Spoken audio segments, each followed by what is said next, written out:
დღევანდელ სასამართლო პროცესზე საქართველოს მესამე პრეზიდენტმა პირველად თქვა, რომ იცის იმ პირის ვინაობა, რომელმაც მას უღალატა და საქართველოში შემოსვლის პირველი მცდელობისას მისი კოორდინატები გასცა. სააკაშვილი ამბობს, რომ იგივე პიროვნება მას საქართველოში შემოსვლის მეორე მცდელობისას დანიშნულ ადგილზე უნდა შეხვედროდა, რაც არ გააკეთა და ამჯერადაც ინფორმაცია ძალოვან უწყებებს გადასცა. მესამე პრეზიდენტმა სასამართლოს ხდომაზე ორივე შემთხვევის დეტალები გაიხსენა. მას მოღალატე პირის ვინაობა არ გაუმხელია. მინიშნებებით თქვა, რომ ის მასთან დაახლოებული პირი იყო. იყო ერთი ადამიანი, რომელიც მუდმივად ჩამოდიოდა, ჩამოდი ამის მიარჩიდებოდა, მაგრამ მე გარკვეულობა გაიჩინა ჩემ განმავლობაში. ჯერ პირველად როცა მოდიოდი 2020-ში გადასცა ჩემი კოორდინატები ივანიშვილის ხელისუფლებას და როდესაც ჩვენ დაქირავდი იახტით მოვადექით საქართველოს მარტივი განაგრძობდა წინასწარ ყველაფერი იცოდა და მომედა უკადაგუნება და მეორეჯერ უნდა დავხოდო და აქ ჩამოვედი არ დაგაბდა არამედ ზუსტად 2 საათი გამოსვიდო რუსეთის დავალებით ჩემი მონაცემები გადასცა მაშინაც ძალოვანს საქართველოს მესამე პრეზიდენტის ადგილსამყოფელის გამცემის ვინაობა არც მისი გუნდის წევრებისთვისაა ცნობილი. ერთიანი ნაციონალური მოძრაობის წევრებმა იციან, რომ მას თავად მიხეილ სააკაშვილის საჭირო დროს დაასახელებს, ხოლო ეჭვი, რომ მას უღალატეს ყოველთვის ჰქონდათ. ამასთან დაკავშირებით ჩვენ პარტიაში ესე განხილვა არ გქონია, თუმცა არწმუნებული ვარ, რადგან ეს საკითხი დღის წესრიგში დადგა მიხეილ სააკაშვილის მხრიდან და მან დაიწყო ამაზე საუბარი, თავად მიხეილ სააკაშვილიც განმარტავს და დაასახელებს იმ ადამიანებს. ფაქტია, რომ თავად მიხეილ სააკაშვილის საქართველოში ჩამოსვლა და შემდეგ მისი მოულოდნელი დაპატიმრება გარკვეულ კითხვის ნიშნებს მაშინვე აჩენდა, იყო ასე ვთქვათ რაღაც გაურკვეველი ვითარება, რომელიც ლოგიკურად შეიძლება უკავშირდებოდეს გარკვეულ ღალატს ან გარკვეულ შეცდომებს გარკვეული ადამიანების მხრიდან. საკუთარ პროცესზე მიხეილ სააკაშვილს განაჩენის მოლოდინში მყოფი თანაპარტიელი არ დავიწყებია. ერთიანი ნაციონალური მოძრაობის პოლიტსაბჭოს თავმჯდომარე ლევან ხაბეიშვილს გამძლეობა უსურვა და თანადგომა გამოუცხადა. თუ ყველა პატრიოტი მებრძოლი ალალი ადამიანი არის ხალხი. ეს არის მოცემულობა. ლევან ნუ შეგეშინდება, იმიტომ რომ ჩვენ ვართ წინახარზე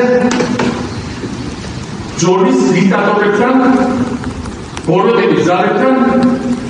ეს არის ჩვენი ხვედრი. მიხეილ სააკაშვილის პროცესი ისე დასრულდა, ხაბეიშვილის განაჩენი ჯერ მოსამართლეს გამოცხადებული არ ჰქონდა.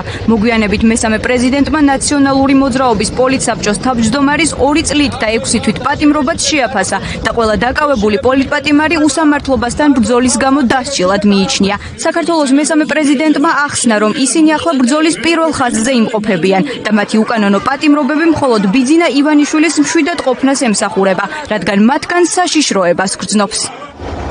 ლევან ხაბეიშვილს მიუსაჯეს 2 წელი და 6 თვე საერთოდ არაფრისთვის, თუმცა ყველა პოლიტპატიმარი ციხეში ზის არაფრისთვის. მინდა მხარდამჭერა გამოუცხადო ლევანს და ვუთხრა ის, მე და ყველა ვინც იბრძვის, ვიმყოფებით მსოფლიო ცივილიზაციური ბრძოლის წინახაზზე.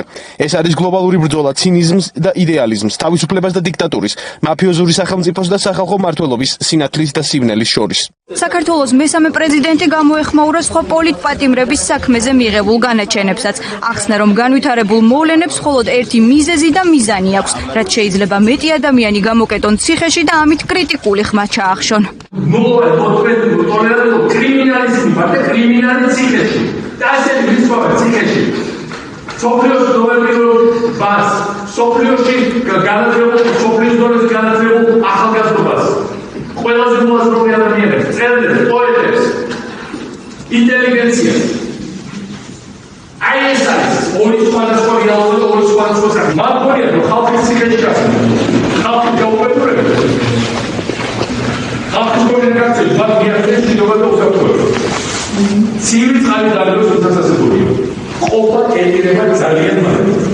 მიხეილ სააკაშვილი ქართულ ხალხს ერთიანობისკენ მოუწოდებს. მხარს უჭერს 26 მაისს დაგეგმილ აქცია მსვლელობას. მოქალაქეებს სთხოვს, რაც შეიძლება მეტი ადამიანი გამოვიდეს ქუჩაში და დაიცვას საქართველოს ევროპული მომავალი. 26 მაისის აქცია აქციონ ივანიშვილის რეჟიმის წინააღმდეგ ბრძოლის ახალ საწყისად. ჩვენი ამოცანა არის ეს იყოს ძალიან გადამწყვეტი რადიკალური ბოლშევიკური ბრძოლის ერთ-ერთი შესავალია. ანუ დათმობოდებში მე ვიქნებ პოლიტიკ პასუხის შეიძლება საქართველოს დროში ნაშრომო 7 ნოემბრის საქმე ბრალდების მხარის მოწმეების დაკითხვის ეტაპზეა. დღევანდელ სასამართლო პროცესზე დაიკითხნენ სამხარაულის ექსპერტიზის ეროვნული ბიუროს თანამშრომლები. სისხლის სამართლებრივი დევნა ყოფილი პრეზიდენტის წინააღმდეგ ქართულმა ოცნებამ ჯერ კიდევ 12 წლის წინ ხელისუფლების სათავეში მოსვლისთანავე დაიწყო.